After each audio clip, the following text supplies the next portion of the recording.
Howdy, my fans, and welcome back to the SPL recap here on day number 2 of the SWC qualifiers for the group stages at Worlds, no less. I'm JMac. I got Mifflin and Big Man Tings from the Camelot Kings now joining me here as we get to talk about our day. Started off our set. Set number 1 was the Eldrich Hounds and the Callen Wardens, and this one was a bit back and forth between these two teams. The Eldrich Hounds started out their game strong, but once we start getting to the team fight stage, these Callen Wardens, and more specifically Elion with his communications really starting to kind of pull through with these two teams. I'm really impressed as to what this Callen Wardens team has been able to do given the circumstances. Coming into the qualifiers as the 5th seed, having 3 roster changes back to back weeks is really difficult to make some kind of adjustments, but Callen Wardens are able to bring it together here and knock out the Eldrich Hounds in 2 games today to send the Eldrich Hounds down to the loser's bracket. And that now brings Mifflin and us to our second match of the day. This one was another elimination match. We had the Gilded Gladiators against the Shabala Storm facing off, and this time the Gilded Gladiators able to pull it back and find a win for themselves.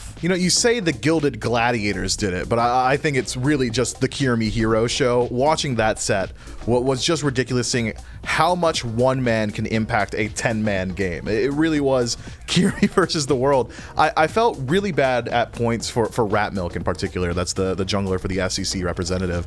Every single time he showed up in a lane, he's thinking, all right, finally, my global ultimate, I found a priority target, I'm going to deal with them. Kirimi's hiding around the corner, just steepled fingers, just, you know, I got him. And again, it worked every single time.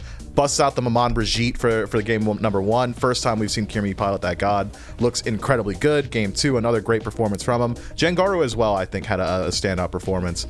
Maybe the biggest question mark coming into this set for me was how well is Kana going to perform? In the most recent weeks and months in the SPL, maybe subpar performance, especially considering how he had done at last year's Worlds. So I thought maybe that would be a hindrance for them going into sets this week. But Kana holds his own. The rest of the team looks good, and the Gilded Gladiators take it in 2. Yeah, the Gilded Gladiators able to hold their own and at least keep themselves afloat for the time being, but they've still got a tall battle ahead of them. And then over on the opposite end, we get another elimination match. This time it's the Camelot Kings and the Eldrich Hounds, who are now down in the lower bracket. And BMT, this one goes the full distance in 3, back and forth game number 1. Rough starts for the Kings in those first 2 games, but able to turn the tides in game 3 and find yourselves a win. I mean, what was it like going from, you know, an 0-4 start in game number 1 to dwindling that down to now 0-2, and then being able to get that first blood in game 3 and able to find this win? Yeah, it was pretty tough set overall. I think overall we are not too pleased with how we did, but I'm proud of the guys for sticking together, especially mentally in this best of 3. Best of 3 is always tough, no matter what team you are. It can change in an instant the direction of the set. So I'm really proud of the guys for sticking it together, and I think we pulled through, even though we had a pretty rough few games. And do you think, kind of moving into best of 5s for now, your qualifying match, do you think that maybe gives the SPL teams a slight advantage against the SCC squads?